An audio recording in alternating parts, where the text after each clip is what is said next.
A Maturing Civil Society in China, the Role of Knowledge and Professionalization in the Development of NGOs, by Jennifer Su and Riza Hazmath. Section 1, Introduction. The last 2 decades have seen an upsurge of Chinese non-governmental organizations, NGO, in terms of scale and scope.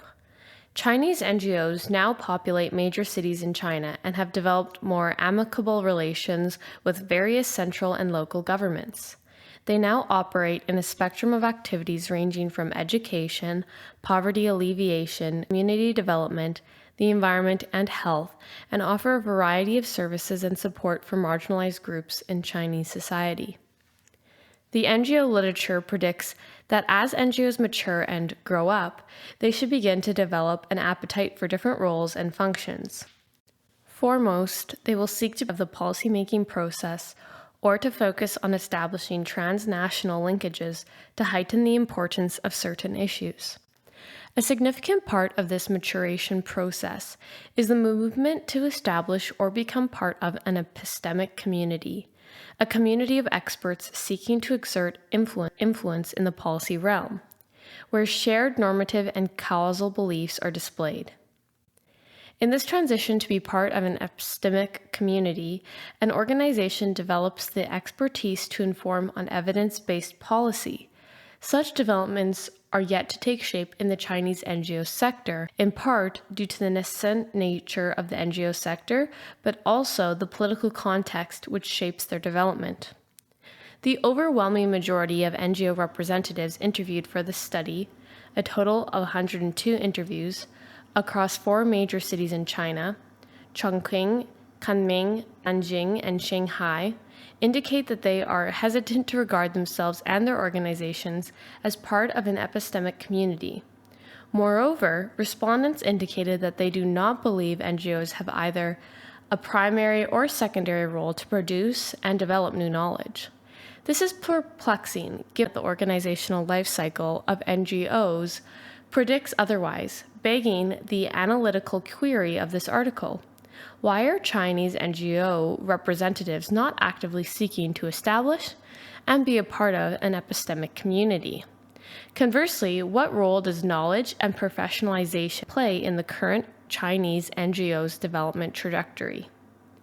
In this article, we argue that the confluence of the political environment and the immaturity of the NGO sector, as noted by many of our respondents, serves to place Chinese NGOs at odds with their counterparts elsewhere in the world. It may seem obvious that the Chinese political and institutional context may serve to inhibit such NGO developments. We believe that the state management of Chinese NGOs through various regulations may actually provide an opportunity for NGOs to be part of the policy-making process. This is evident by the increasing of pilot projects and methods for social service delivery by central and local government agencies. In fact, recent scholarship have argued that despite the new regulations pertaining to overseas NGOs with substantial impact on the domestic sector, state regulations can indeed open space for Chinese NGOs to be innovative and adaptive. In short, under such circumstance, there is indeed the possibility for Chinese NGOs to form epistemic communities. Suffice to say, the relationship with the state is a critical factor in Chinese NGOs' work and development. We argue that while the notion of an epistemic community is new for many Chinese NGOs, the political and institutional environment dictates to a large extent how Chinese NGOs perceive themselves within the broader landscape of social issues and policies. Put differently, building trust with government authorities is in the trajectory of an NGO's existence. While professionalization and trust building are not unique to Chinese NGOs, in a landscape where many NGOs have grown up outside the context of the party state, trust building is critical. This is reinforced by our interviews, which suggests that building trust with the government and lack of professionalization are 2 current factors challenging the fostering and strengthening of a full-fledged epistemic community in China's NGO sector. Section 2. Framework. Epistemic communities. Epistemic communities form around a particular issue, and one of its central tenets is its ability to influence policy. The ability to impact policy formulation comes from the community's established expertise and impartiality. The production of knowledge based on evidence is therefore critical to the broader aims of an epistemic community. As Claire Gao and Simon Shackley writes, scientific knowledge is the glue that helps to keep policy actors committed and can be used as a trump card against opponents to the epistemic coalition. In other words, the transfer of knowledge to the policy realm and the ability to affect policy is one key way to measure the effectiveness of epistemic communities. As Claire Dunlop suggests, one of the mechanisms that underpin an epistemic community's influence is the ability to transfer policy by assuming control over knowledge production and, in doing so, guiding decision-maker learning. For example, the Global Tobacco Control Epistemic Community, GCTC, established in 1967 through the World Conference on Tobacco or Health, WCTH, have increased its authority and impact on the control of tobacco use. Hadi Mahmoudi et al. Illustrate that tobacco control professionals can be divided into 4 categories: scientists, advocates, expert government officials, and pure scientists. And their shared goal of tobacco control and common adversary tobacco industry provides the glue that unites these 4 categories of professionals.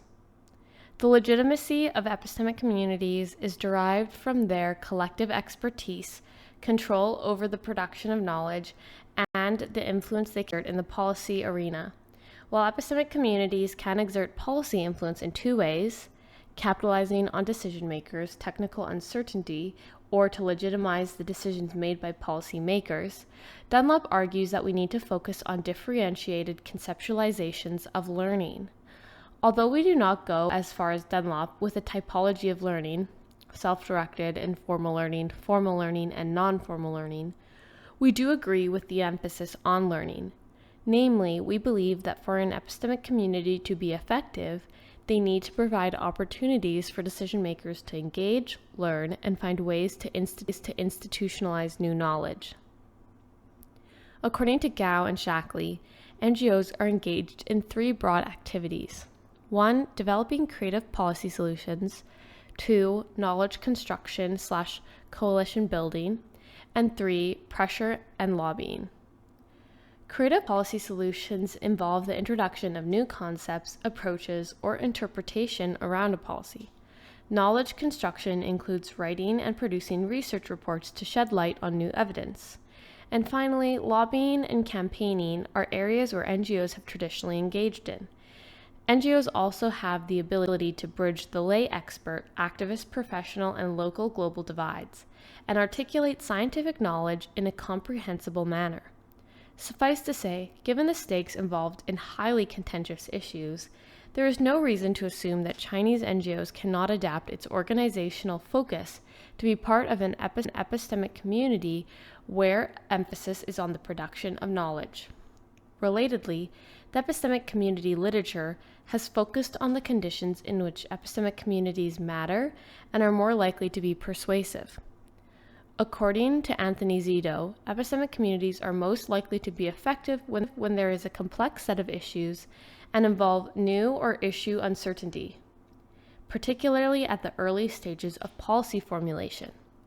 Moreover, when there is compatibility between the ideas advocated by the epistemic community and institutional norms, epistemic communities are more likely to achieve success in policy advocacy. Scholars also note the importance of an epistemic community's relationship and access to decision makers.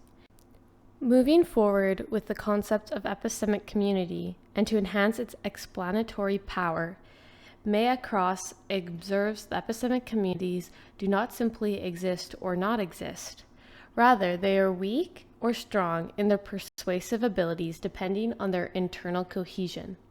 While Cross acknowledges the need to account for the domestic political context for the success of epistemic communities, We believe that such context is the key to understanding Chinese NGO representatives are yet to actively establishing and participating in an epistemic community. Internal cohesion and domestic politics are two different factors impacting the effectiveness of an epistemic community. In the case of China, domestic politics and the regulatory regime governing NGOs may affect the cohesiveness of the community, and in turn offer important insights to understand why Chinese NGOs have yet to follow the organizational life cycle development outlined in the NGO literature. Chinese NGOs. The emergence of Chinese NGOs has captured the attention of the Chinese Communist Party state, particularly with regards to the management of NGOs. Despite stringent regulations and formal barriers to entry, over 500,000 NGOs are registered with the Ministry of Civil Affairs and an approximate 1.5 million NGOs unregistered. To officially register as an NGO, organizations must find a willing government department to sponsor their application. Given that NGOs are in many ways an unknown element that is emerging outside of the state institutional construct, sponsoring such an application may jeopardize the respective government department, and thus little incentives are provided to undertake such a task.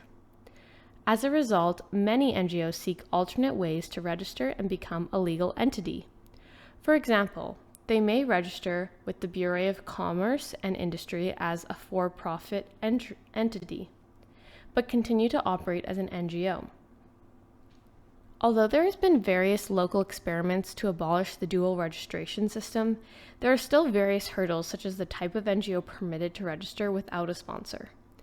In line with new developments at the central government level to encourage greater societal involvement in the delivery of social welfare, different types of NGOs have varying relationships with the authorities.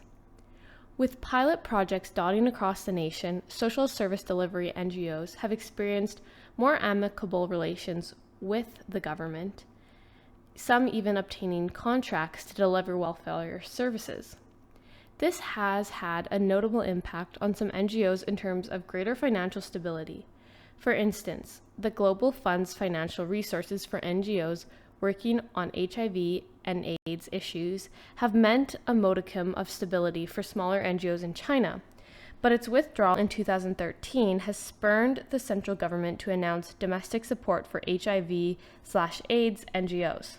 Whether this commitment is ongoing remains to be seen. Although it must be noted that NGOs that have obtained government funding, they usually do so on a short-term basis, for example, 1 year or less. Further examples like Foshin in Guangdong, where officials reported only 3.9% of registered social organizations were qualified to receive government funding, suggests that social service contracting does not guarantee organizational or financial stability for the NGO sector. NGOs representing migrant workers, on the other hand, have experienced government harassment and inspection, notably in Guangdong, whereas those based elsewhere, for example in Beijing, did not face similar antagonism. Notions such as graduated controls, where the state exerts different control strategies depending on the capacity of the social organization, or its variations determined by a combination of NGOs' reactions to state actions, or consultative authoritarianism, where the state permits the expansion of social organizations but at the same time maintain and develop indirect tools of control, suggests that there may well be variations across NGO sectors with regards to the formation of epistemic communities. Suffice to say, depending on the issue area and location, NGOs across China will have varying relationships with central and local authorities. The difference across subsectors and location will have important consequences for the activities they are engaged in, time and resources dedicated to building good rapport with the government, and their outlook on organizational development. The notion of a singular NGO sector in China is therefore subject to question, particularly when such variations have an impact on the organization in its work and development. Section 3. Methodology and sample. In line with the heterogeneity of the NGO sector in China, there's great variability in our sample in terms of location and scope of activities. In Kunming, environmental NGOs are more prevalent compared to the others due to salient issues such as contention over the building of dams. The province of Yan'an, Kunming as its capital, has the highest density of environmental NGOs and was the first province to allow foreign NGOs to enter, thus providing a backdrop for local NGOs to emerge with the support of their foreign counterparts.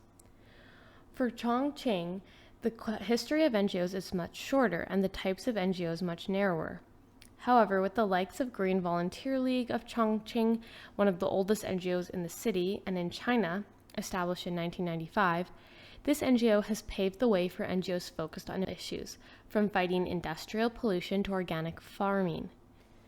Various Chongqing NGOs have partnered with the local government to address strontium salt chemical pollution in West Chongqing.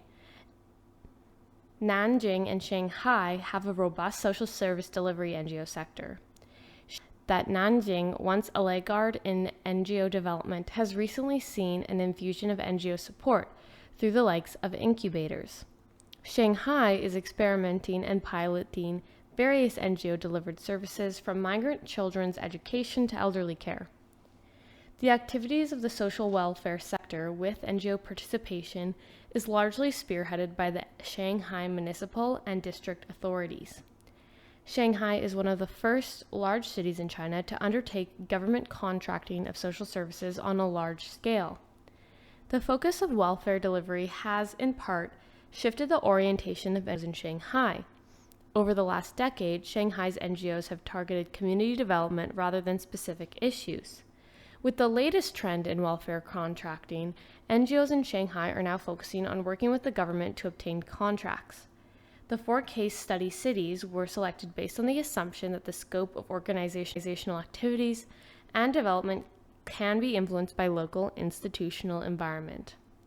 Thus, the cities matter insofar as it tells us the type of NGOs that are prevalent, and relatedly, the type of relationship they may have with state authorities and trust-building opportunities, all affecting the likelihood of epistemic communities developing.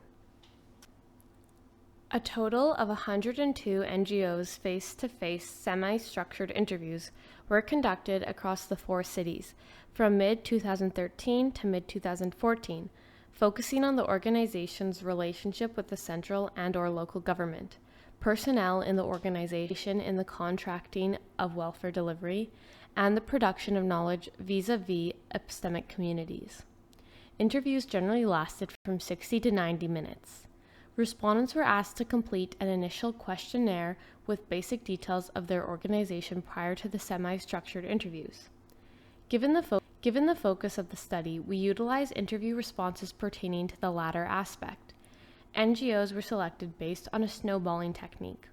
Although snowballing techniques may lead to selection and/or gatekeeper bias, this was the most effective way to obtain information on the above topics, particularly as many NGOs, scholarly or otherwise, and are at the grassroots level.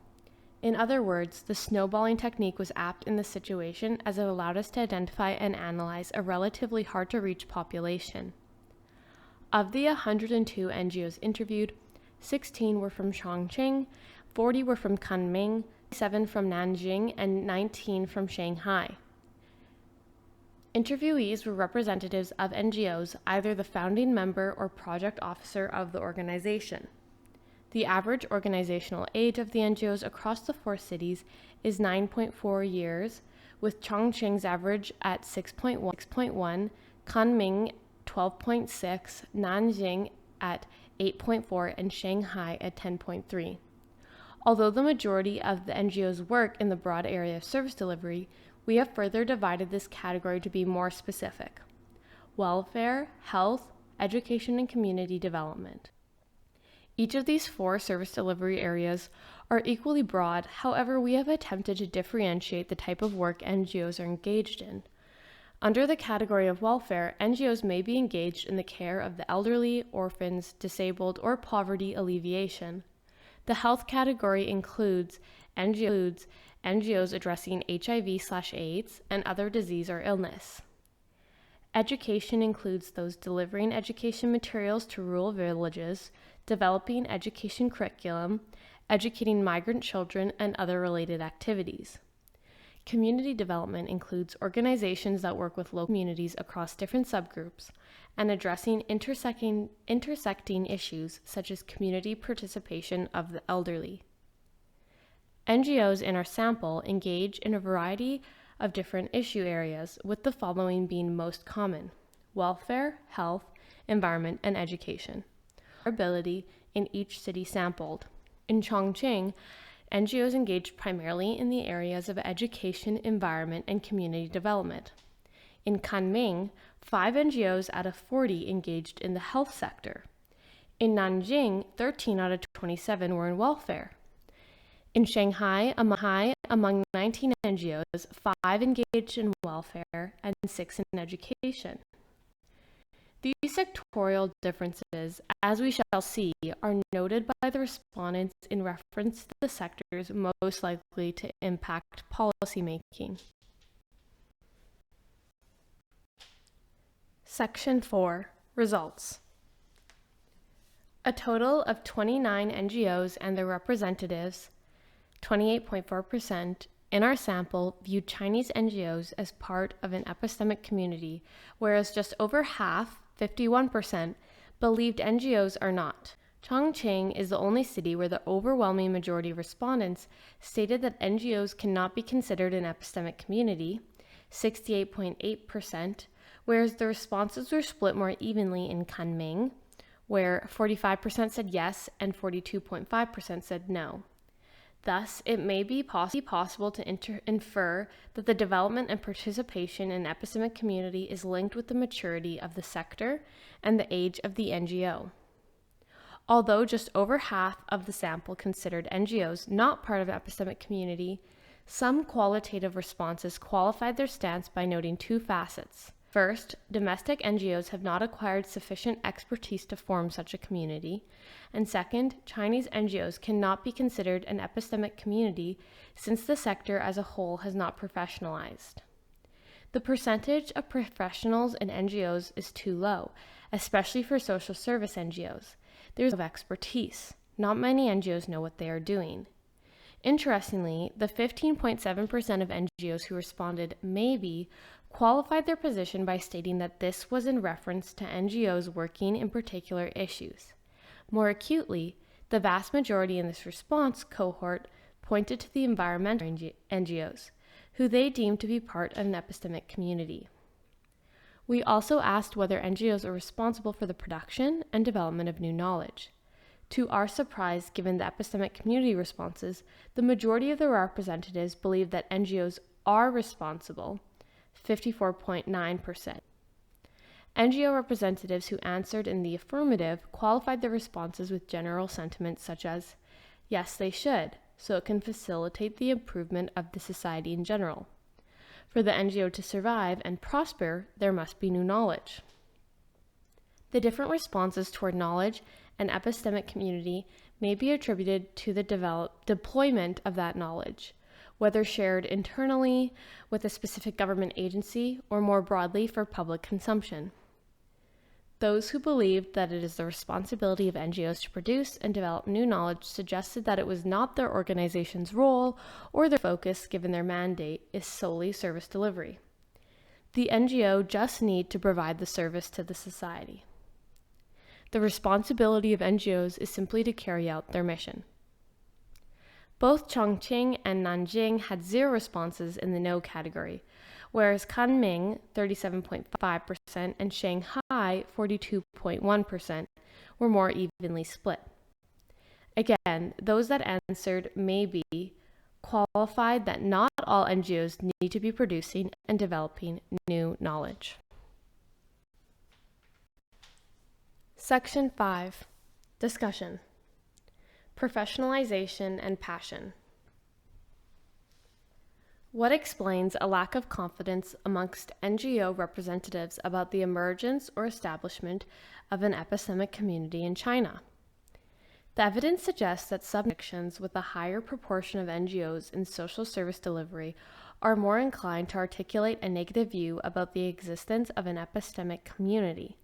For instance, Chongqing, 68.8%, and Shanghai, 57.9%, had the largest respondents with a negative view of an and were the two jurisdictions with the highest proportion of social service delivery NGOs in welfare, education, health, and community development, comprising of 68.8% of the NGO sector sample in Chongqing and a corresponding figure in Shanghai of 73.7%.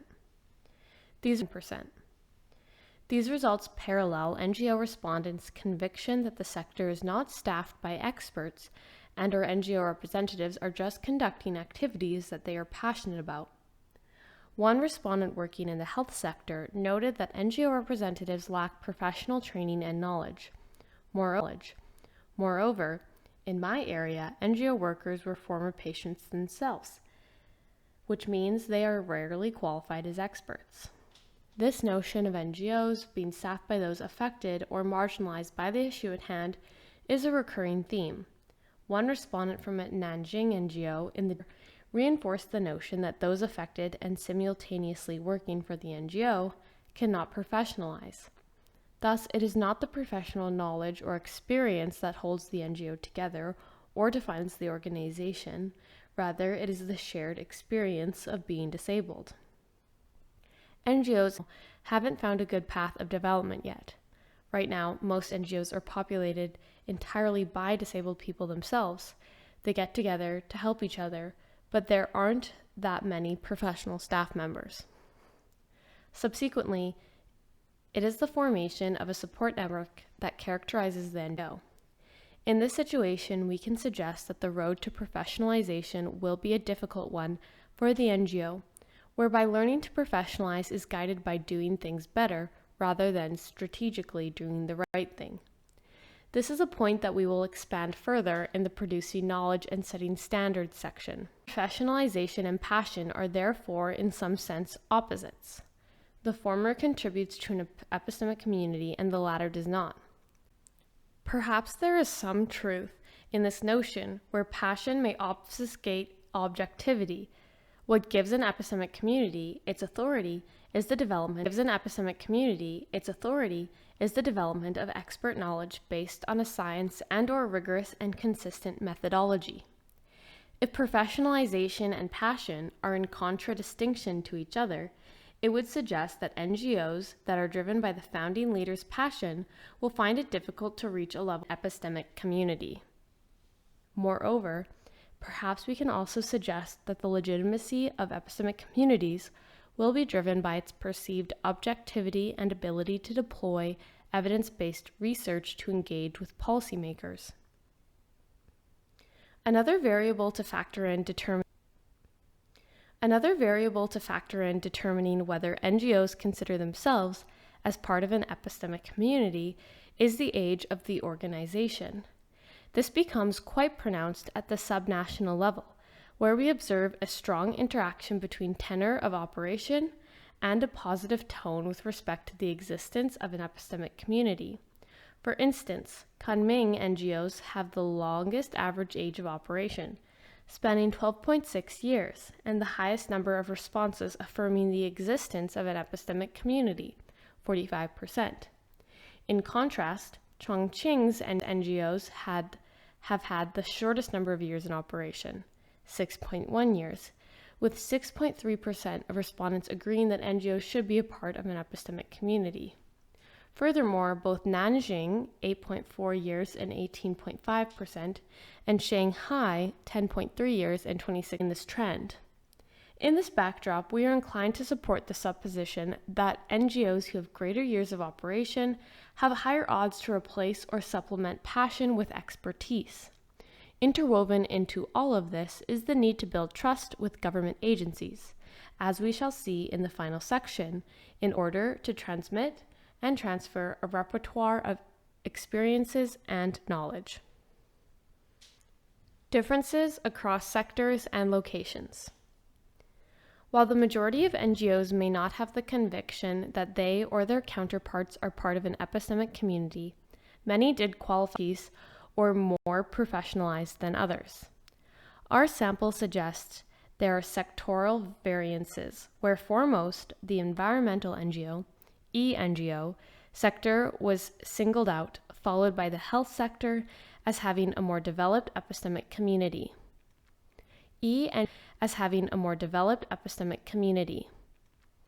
NGOs have one of the longest histories among the grassroots NGOs sectors in China. It is also the sector which has substantial potential for Chinese NGOs to impact central and local state policies through information sharing and to mobilize collective action. As proof, a good example is the recent central government decision to revive the New River hydroelectric in Yunnan, which galvanized environmentalists to protect the last of China's major rivers that had not yet been dammed. Huge environmental costs of these dams and their impact on China's future development enabled NGOs to emerge and operate with a certain degree of freedom. The public education campaigns NGOs have engaged in since the mid-1980s, as a result of the Three Gorges Dam, created an alliance movement. Moreover, such alliance suggests a growing and influential epistemic community. While NGOs may indicate initial success in affecting government decisions, on the New River Dam, such influence can just as easily be reversed. In 2013, the State Council can just as easily be reversed.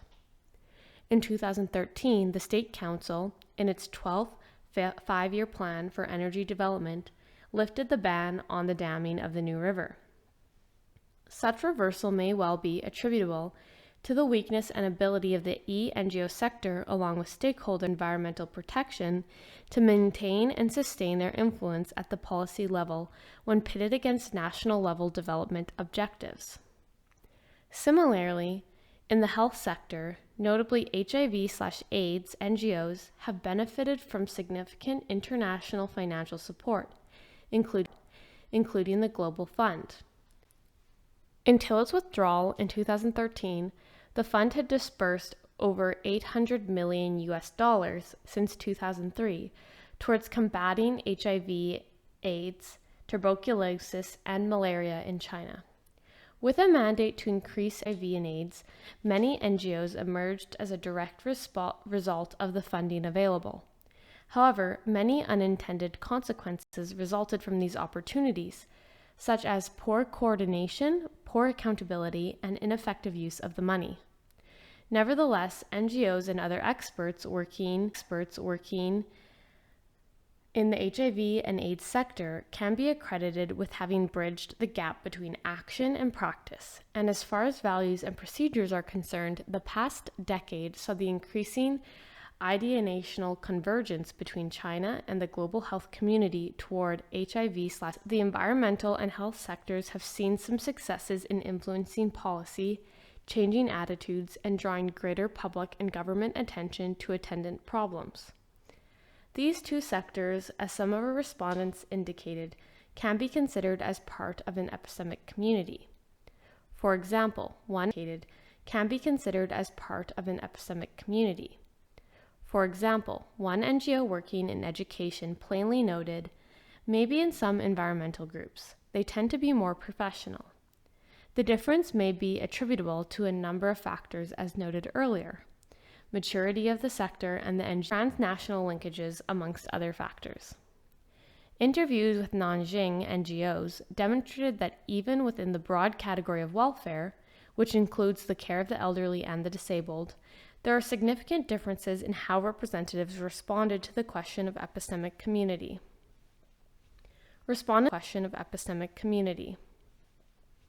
Respondents working with elderly care NGOs were generally positive and praised the level of expertise of staff working in this sector. As one respondent working in NGO support observed, in Nanjing, senior care service started early with good government support of senior service, so this particular area is advanced and more professional, but other service areas like support for disabled people are weaker. This idea of time and government support plays an important role in influencing one's conviction in the establishment of an epistemic community in China. in China. The involvement of the government may come in the form of setting regulations and standards in terms of professionalization of the sector. In contrast, as another NGO responded, NGOs in Nanjing in the area of disabled support are not professional at all. There is very little education material, and most NGOs aren't very professional. As Jessica Tietz and Marta Jagansu observes in the contracting out of social services, the lack of government regulations in assessing the quality of NGO service delivery prevents local authorities from capturing lessons learned that can feed into the professionalization of the sector.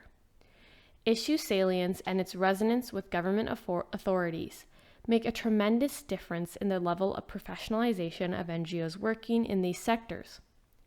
Interestingly, these responses suggest that a level of government involvement and assistance is necessary for the NGO community to forge an epistemic community to assist in the formation of informed/evidence-based government policies.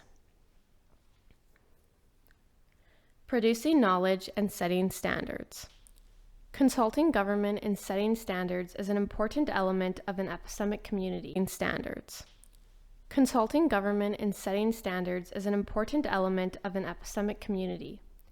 To simultaneously convey the realities of local communities and affect the government's policy-making process, NGOs play a valuable role in social learning, raising awareness, monitoring it, and have the capacity to identify issues, increase its salience, and to monitor a policy's implementation.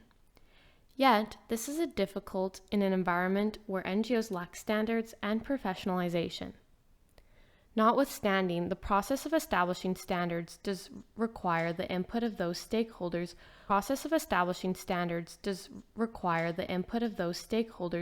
working in the sector to produce and develop situated knowledge from having worked with a particular population group. This knowledge ultimately feeds into the policy-making process. The essential role of NGOs in this process is whether NGOs are responsible for the production and development of new knowledge, with 54.9% of our sample responding in the affirmative and 8.8% responding maybe. The linking of knowledge with the development of the NGO sector is one theme that was observed by an NGO representative. Production of new knowledge is important and it is necessary. Only with innovation can NGOs be known and understood by public authorities and the public. Right now, there are new social needs unique to each locality, so innovation is necessary and important to the growth of NGOs. To enhance the conditions of whom they served, or to improve better efficiency within like organizations, and not to strengthen the NGO's position within a greater epistemic community. According to another NGO representative working in education training, yes, NGOs should be responsible for the production and development of new knowledge. Working in education training, yes, NGOs should be responsible for the production and development of new knowledge. When they carry out their project, they have come across a number of issues on inefficiency of library management. They have to come up with new ideas and new technology to manage development of local library. NGOs. This disconnect between a lack of standards and the process of influencing policy to set standards through the production of knowledge highlights how Chinese NGOs view their role in Chinese society vis-a-vis the state. Not all NGOs are in a position to be part of an epistemic community.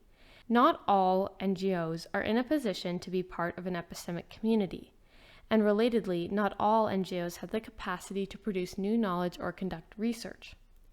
With 22.5% of our sample suggesting it was not the NGO's role to produce or develop new knowledge, it leads us to ask who is responsible for the sector they are working in. Some NGOs suggested that such a role may be better suited for the government. This is the job for the experts and government. We have our own purpose.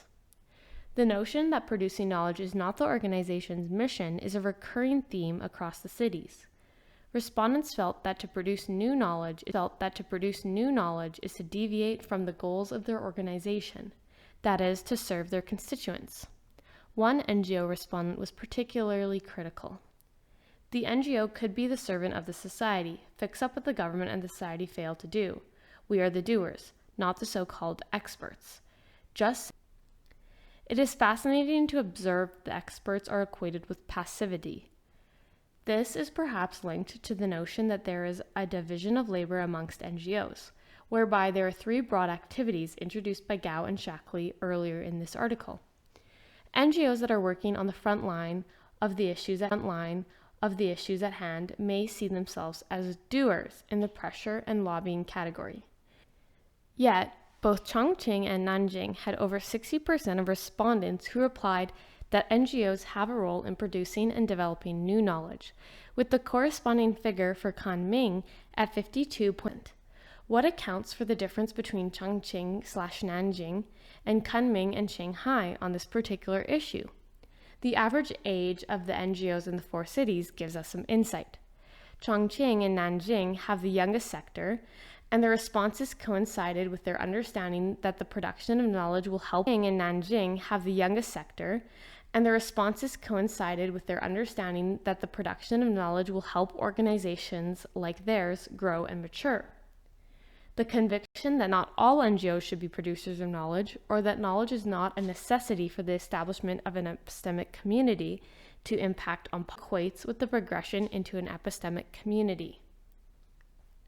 Our study resonates with some of the findings of Wilhelmine Verkoren's research on Southern Peace NGOs, where she notes that strategic learning amongst NGOs is limited. Tactical learning, that is, how can we do better amongst NGOs, is limited. Tactical learning, that is, how can we do better at what we do, trumps strategic learning as reflected in are we doing the right thing due to factors such as funding requirements and distrust amongst NGOs. Thus, the institutional environment, how and what type of knowledge is produced, if at all, by the NGO.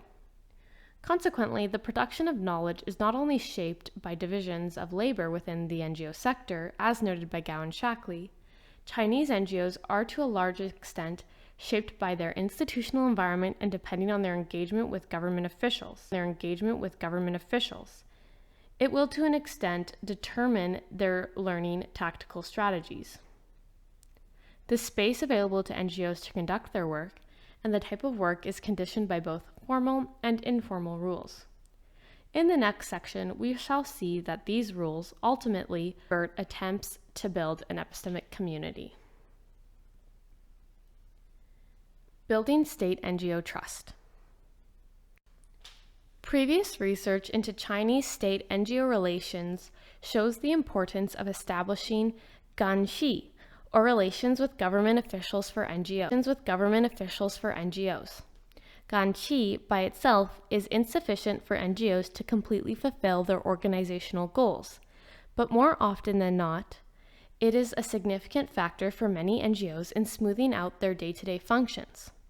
The majority of the NGOs reported having some sort of. In addition, over 45% of respondents believed that NGOs must bear the burden of building trust between state and NGO. As Chinese NGOs seek to engage with government partners at the local level, it may foster greater trust between the two parties. Moreover, it allows the NGOs to overcome some of the institutional barriers, such as registration difficulties, and it also accredits the NGO with some legitimacy. Recent developments in the contracting out of social services to NGOs has also meant NGOs are seeking to further or to establish relations with local. However, others have noted that the bidding process is not always transparent, and there is a high likelihood of many contracts going to NGOs that have pre-existing relationships with the government, thus bypassing the bidding process altogether. Although our findings here are suggestive that establishing or having ganxi may influence the formation of epistemic community, signal a high level of trust between both parties, we do wish to highlight two possible scenarios that requires further analytical exploration. Relationship with the state, there is little incentive to foster, grow, and strengthen an epistemic community with the goal to influence government policy. In such a scenario, NGOs will have achieved, or on its path to, meeting their organizational goal without having to coordinate with a multitude of stakeholders. namely meeting their organizational goal without having to coordinate with a multitude of stakeholders. Namely, by virtue of NGOs interacting with state authorities, this will inevitably lead to some changes in the behavior of the state in policymaking, albeit gradual and no doubt with frustrations. In the process of building trust, it's plausible that the notion of an epistemic community that is separate from the state can become moot. That is, NGOs' direct access to the state may be viewed as a more efficient means to influence state behavior and to reach the NGO's objective. Scenario 1 may apply to organizations with a domestic focus. The second scenario is that Ganxi does not preclude the establishment of an epistemic community. The partnership or the trust-building activities with local officials may provide NGOs with more resources to acquire expertise and knowledge in their area of work. In this scenario, NGOs may be prompted to develop greater authorities to further the impact of their organization's work. Such a scenario may be applicable to NGOs that are well established with a lengthy organizational history and have good relations with the government and are perhaps seeking the next stage of their development, for example, expanding their operations abroad. Are perhaps seeking the next stage of their development, for example, expanding their operations abroad.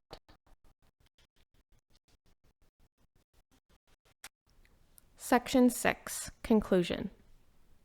Chinese NGOs, by and large, do not yet consider themselves part of an epistemic community.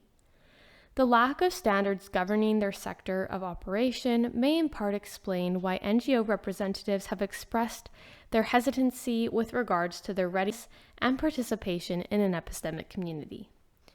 Our study suggests that the lack of professionalization can hamper the formation of epistemic community. Moreover, respondents suggested that it is not the role of NGOs to produce knowledge.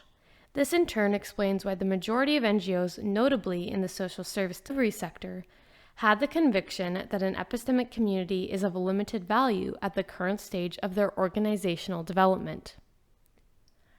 This is not to say that some of our respondents did not believe that NGOs may professionalize and develop expertise in the future to forge a mature epistemic community. Rather, we are suggesting within the institutional context of China, Chinese NGOs place greater emphasis on developing relations with the government than strengthening the NGO sector through the sharing of knowledge and information. Under such parameters, we believe Chinese NGOs are still yet to mature and thus are unlikely to have significant policy impact at present, where it will shape their sector of work in any substantial way in the near future.